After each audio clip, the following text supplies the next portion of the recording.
મળે તે બદલ thank you so much all team, professor Sonalben અને નીતાબેન. સર, આજનું મારું રિઝલ્ટ છે પગના દુખાવાનું અને મારું ખુદનું જ છે સર. ઓકે, પગના દુખાવા, પેર દર્દ.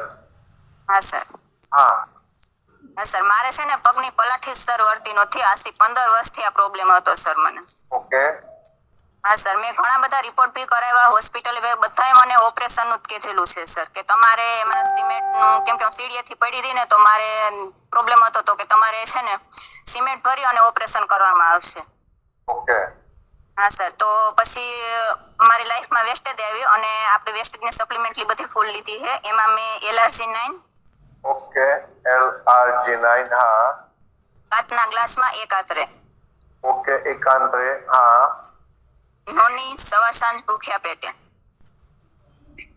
નોની સુબહ શામ બિફોર મીલ. હા. કેલ્શિયમ બપોરે જમીને. कैल्शियम दोपहर में एक. हाँ. Flax oil 2 time. Flax oil सुबह शाम. हाँ. ગ્લુકોઝામાઇન સવાર સાંજ.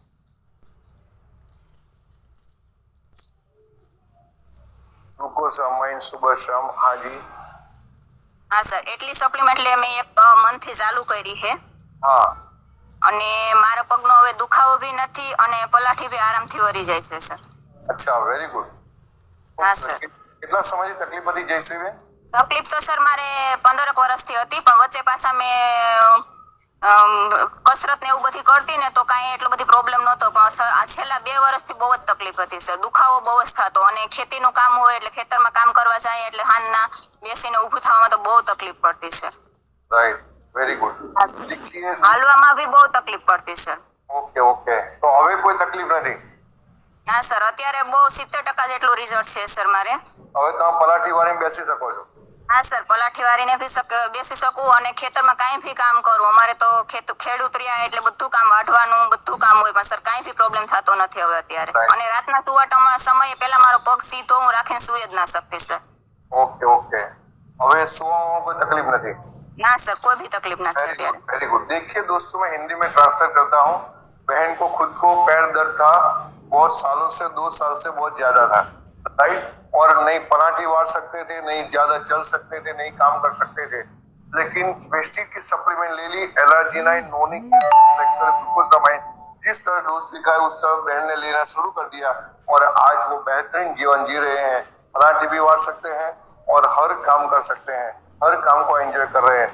जैसे कितना समय में फर्क पड़ी गयो सर? 1 मंथ में, 1 ही महीने में इतना बेहतरीन रिजल्ट जैसे मैंने लिया है.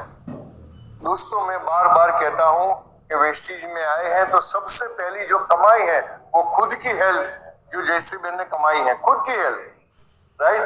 फिर जब दूसरों को देते हो तो ब्लेसिंग मिल जाता है, ये दूसरी कमाई है अपनी. और जैसा स्ट्रक्चर बनेगा वैसा आता रहेगा. जैसे ઘણા બધા પરિવારો છે અહીંયા આગળ, ઘણા બધા બહેનો છે અહીંયા આગળ કે જેમના પરિવારોમાં, જેમની સોસાયટીમાં આવી તકલીફ વાળા ઘણા બધા લોકો છે. તમારા અનુભવથી શું મેસેજ આપવા માંગો છો સપ્લિમેન્ટ માટે? બોલો. સર, સપ્લિમેન્ટ એવું નથી કે બીમારી હોય તો જ લેવાની. સપ્લિમેન્ટ તો વરસાદ જેવું છે, ક્યારે આવીને ક્યારે આપણે પેલું કરી જાય ને એની ખબર નથી રહેતી. જેમ કે વરસાદ આવે તો અમારા ગામડામાં તો કેવું હોય છે, મોરથી વૈશાખ મહિનાથી અમારે બધું હકલવું અને ચાલુ કરી દેવાનું આવે છે કે વાં પલળી ન જાય. તો એના માટે આપણે એટલું બધી કરી શકીએ તો આપણા ખુદના શરીર માટે કેમ ન કરી શકીએ? એટલે સપ્લિમેન્ટ તો હરેકને, કોઈને બીમારી હોય કે ના હોય, લેવી જરૂરી જ છે. અને આપણી સપ્લિમેન્ટ લઈએ કોઈ બી આપણા શરીરમાં નુકસાન તો કરતું નથી. यस, तो लेवी खूब जरूरी है सर. सही बात है. बहुत बढ़िया बात बताई जयश्री बहन ने कि बारिश कब आती है जाती है पता नहीं, हमें तैयारी करनी पड़ती है. वैसे ही बीमारी कब आ जाएगी पता नहीं चलेगा. इसलिए सप्लीमेंट लेते ही रहे, हमेशा सप्लीमेंट लेते रहे और देते रहे. जयश्री बहन, बहुत बहुत अभिनंदन है कि आपने जबरदस्त रिजल्ट लिया, जबरदस्त रिजल्ट